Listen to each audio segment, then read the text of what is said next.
শাসন ক্ষমতায় থাকলে কি যা ইচ্ছে তাই করা যায়? আদালতকেও ফু দিয়ে উড়িয়ে দেওয়া যায়? উপেক্ষা করা যায় দেশের শীর্ষ আদালতকেও?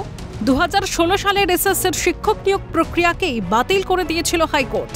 বারবার চেয়েও এসএসসির কাছ থেকে যোগ্য অযোগ্য শিক্ষকদের তালিকা পায়নি হাইকোর্ট। রাজ্য সরকার এসএসসি ছুটেছিল দেশের শীর্ষ আদালতে। এসএসসি দাবি করে তারা পেশ করতে পারবে যোগ্য অযোগ্যদের তালিকা। সেই মোতাবেক হাইকোর্টের নির্দেশের উপর আপাতত স্থগিতাদেশ দেয় সুপ্রিম কোর্ট, কিন্তু স্পষ্টভাবে মন্তব্য করে জালিয়াতি হয়েছে নিয়োগে। তাই 2016 প্যানেলে চাকরি পাওয়া সব শিক্ষককেই মুচলেখা দিতে হবে। দুর্নীতি প্রমাণ হলে চাকরি তো যাবেই, ফেরত দিতে হবে এতদিন ধরে পাওয়া বেতনও। এক লম্বা ছুটির পর চলতি মাসের 3 তারিখ থেকে ফের শুরু হয়ে গিয়েছে স্কুলগুলির পঠন পাঠন প্রক্রিয়া। এখনো পর্যন্ত চাকরি নিয়ে বিতর্ক থাকা কোনো শিক্ষক বা শিক্ষাকর্মীর কাছ থেকে কোনো মুচলেখা নেয়নি শিক্ষা দফতর। এই সংক্রান্ত কোনো নির্দেশিকাও জারি করা হয়নি। বিকাশ ভবন থেকে শোনা যাচ্ছে চলতি সপ্তাহেই শিক্ষা দফতরের তরফ থেকে সংবাদ মাধ্যমে নাকি সিবিআই এবং এসএসসির চিহ্নিত অযোগ্য শিক্ষকদের তালিকা প্রকাশ করা হবে। প্রথম প্রশ্ন, আদালতে পেশ না করে কেন সংবাদ মাধ্যমে প্রকাশ? এই তালিকাটা হাইকোর্টেও পেশ করেছিল এসএসসি, মানেনি আদালত। কারণ সিবিআই এর তদন্তে উঠে আসা তথ্য ছাড়া আর কিছুই নেই এসএসসির কাছে। আমরা চিহ্নিত করব না, এ তো OMR sheet CBI hard disk ধরেছে, সেখান থেকে সিবিআই চিহ্নিত করেছে, সিবিআই এসএসসিকে জানিয়েছে, এসএসসি আদালতকে জানিয়েছে, এই তো। আজকে যদি অরিজিনাল ওএমআর থাকতো তাহলে তো ব্যাপারটা এতদূর গড়াতোই না, সে তো নিশ্চয়ই।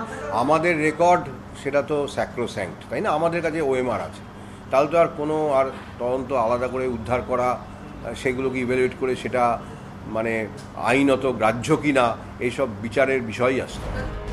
উত্তরপত্রের নমুনা না রাখা, সব নথি নষ্ট করে দেওয়া সরকারের ভরসা এখন শুধুই সিবিআই তদন্তে উঠে আসা তথ্য। সিবিআই তদন্তে যেটুকু উঠে এসেছে তার বাইরে অযোগ্যরা নেই, এটা কোথায় ঠিক হলো? যে সিবিআইকে ব্যর্থ বলে গাল দেয় সরকার, সেই সিবিআইকে এখন এত কেন ভরসা? সিবিআই তদন্তের উপর রয়েছে আদালতের বিচার। আদালতে যোগ্য অযোগ্যদের তালিকা পেশ না করে সংবাদপত্রে প্রকাশ কেন?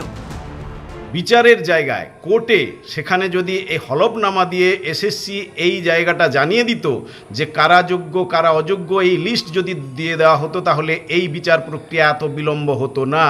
সে জায়গা থেকে আমাদের দাবি অতি দ্রুত সুপ্রিম কোর্টে এই যোগ্য অযোগ্যের তালিকা তারা পেশ করুক। অযোগ্যদের যে তালিকা, এই তালিকা যদি সুপ্রিম কোর্টে বা আগে হাইকোর্টে দেওয়া যেত তাহলে বিষয়টা সমাধানের দিকে যেত এই মামলায়, কিন্তু সেটা তারা করেনি। এখন সুপ্রিম কোর্টের অর্ডারের সাপেক্ষে তারা যে এই যে পৃথকীকরণের তালিকা যেটা প্রকাশ করছে, সেই তালিকা অবশ্যই ত্রুটিমুক্ত হতে হবে এবং দুর্নীতিমুক্ত হতে হবে।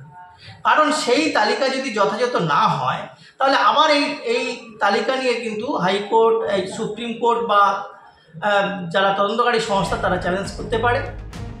বিচার শেষের আগেই কিভাবে অযোগ্য বলে চিহ্নিত করা সম্ভব? বিচার ছাড়াই কিভাবে বাছাই কয়েকজনের সামাজিক সম্মান নষ্ট করতে পারে এসএসসি?